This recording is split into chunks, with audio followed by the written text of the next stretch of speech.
New tonight, the Call 7 investigators with exclusive hidden camera video. Aggressive towing companies taking your cars. You're being watched by people just waiting to disable your car and tow it off, and to charge big money to give it back.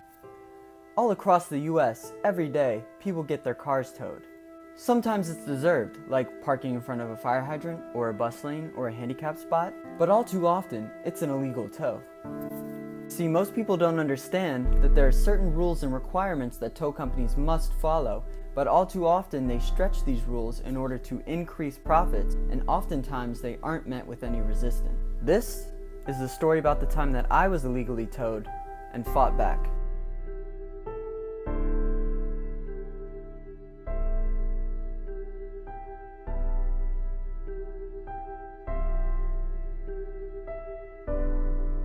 My night began at the Downtown Hyattsville Arts District at This Busboys and Poets. I was going there to see a show. It was Chelsea Green and the Green Project. Now, I was running a bit late and the show was sold out. So by the time I got there, the parking lot was extremely packed. I drove around for a bit and I eyed a spot alongside a curb behind another car. Now, I'm a cautious driver and I never want to be illegally parked or get a ticket. So I looked around for a bit, but this spot was out of the way, it was indented, there were no signs, there were no markings, there was no paint on the curb. So I decided it was okay, and I parked there and went to the show. When I came back from the show, my car was gone. My stomach completely dropped. At first I thought my car was stolen, but then I remembered seeing some signs for a tow company somewhere in the lot, so I thought I'd try them first, just to see. But I thought this was unlikely. I should rule it out before I call the police and report a stolen car. So I called the tow company, and as it turns out, it was towed. They told me they had my car. I felt a little bit relieved, but then the lady on the phone told me it was going to be $175 to free my car tonight. And if I didn't get it tonight and got it tomorrow, it was going to be $300. Now, $175 was a lot of money to fork over all of a sudden for a college student. And how was I supposed to drive 6 miles to get my car without a car? I figured I could call a cab, but that was going to add an additional expense to what I was already having to fork over all of a sudden, so I wasn't too excited about that. So I texted my roommate, and luckily he came and got me. When I got to the tow company facility, I reluctantly paid the $175, and they released my car, but I wasn't too happy to see it. I felt like my car had been stolen and held for ransom by thieves disguised as a legitimate tow company. How was I supposed to know I wasn't supposed to park there? What happened to the guy who parked in front of me? Where were the signs and the curb markings? Why was one curb painted and one wasn't? I had so many questions, and they refused to answer or negotiate or give me any sort of discounts or relief. I didn't wait long to begin my research. The next day, I went to the library to look up tow company requirements and laws for the state of Maryland.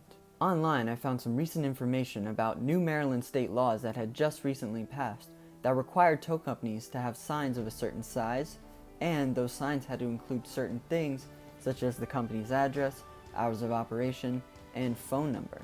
Armed with this new information, I went back to the parking lot where the tow occurred, and I took some pictures, made some measurements, recreated the scene, but all of these requirements and laws checked out, unfortunately. The one thing I was still a little bit unsure about was the inconsistencies between two of the curbs in the lot. There was 2 curbs in the lot that were indented that could be parked at, that were out of the way and wouldn't block anyone. But one of the curbs was painted yellow and it had a sign that said no parking. It also had no parking painted on the ground. But the curb that I parked at was also indented and out of the way, but it didn't have any of these markings at all.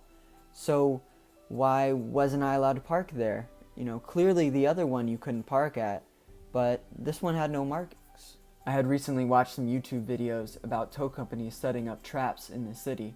I thought maybe this spot was a trap. So I was still determined to appeal, and at the bottom of the release invoice that I got from the tow company said you could appeal if you contacted the Department of Environment. So this was my next step. I went back to the library to figure out how to get in contact with the Department of Environment and how to go about filing an appeal, but I wasn't having much luck. You see, they make it difficult for a reason, so most people end up giving up, and the tow company form didn't say anything about the name of the form that I had to fill out or any specifics on the appeal. I was determined not to give up, but this is the moment when I decided that I was going to need some outside help. I made the choice to go visit the undergrad student legal aid office on campus. This was probably the best decision I could have made. The attorney on staff was super knowledgeable and helpful and really enthusiastic about my case. She was able to get in contact with the right people within the Department of Environment who directed us to an online form called a Show Cause Hearing Request form that we needed to fill out and send in by mail. However, the gentleman on the line told us that the form that was on the website was wrong. It had the wrong mailing address. So he gave us the correct one, but I wonder how many people have filled out the form and just sent it in to the wrong address. So, with the attorney's help, I filled out the Show Cause Hearing Request form, making sure to point out that the curb was not painted or marked in any way, and we mailed it in.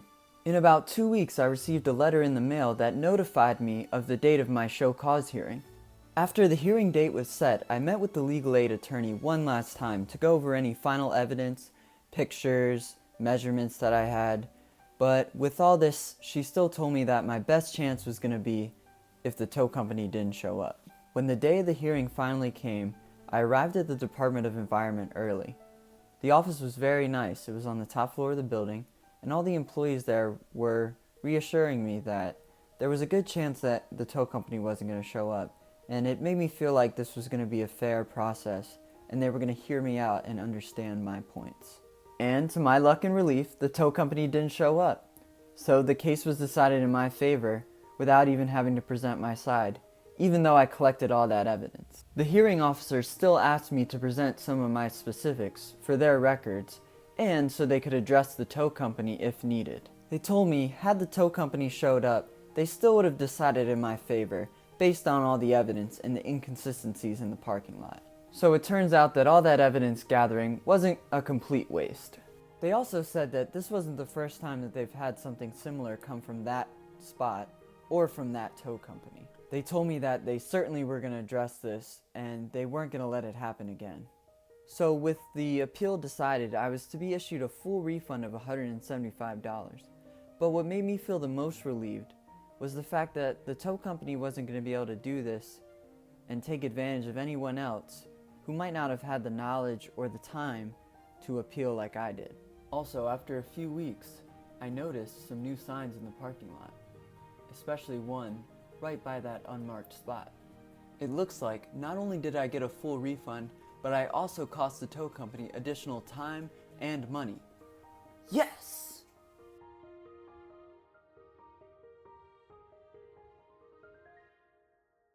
This wasn't a story about how I'm right and they're wrong, or that all tow companies are evil.